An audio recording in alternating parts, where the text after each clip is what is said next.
இருக்கும். அப்பப்போ இது போல் தட்டுங்க. ஸோ ஃபில்டர் ஈஸியாக உள்ளே இறங்கிடும் காஃபி.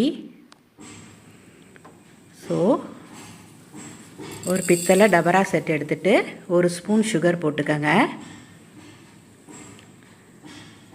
ஃபில்டர் ரெடியாகி வந்துருச்சு. அதை வந்து தேவையான அளவு ஊற்றிக்கோங்க. எனக்கு திக்காக தான் பிடிக்கும், அதனால் நான் இவ்வளோ ஊற்றுறேன். உங்களுக்கு தேவையான அளவு ஊற்றிக்கோங்க. சுட வச்சு கொதிச்ச பால் வந்து மீதி ஊற்றிக்கோங்க. பாலை நல்லா ஆற்றி நுரை போல் வச்சுக்கணும். அந்த நுரையை மேலாக எடுத்து இதில் 1 ஸ்பூன் ஊற்றிக்கோங்க. சும்மா ஒரு பார்வைக்காக தான் இது. ஃபில்டர் மீதி இருக்கிறத மேலாக கொஞ்சம் தெளிச்சிக்காங்க. ஸோ ஃபில்டர் காஃபி ரெடி ஆயிடுச்சு. நல்லா சுட சுட ஃபில்டர் காஃபி கொடுத்து என்ஜாய் பண்ணுங்கள். நீங்களும் இது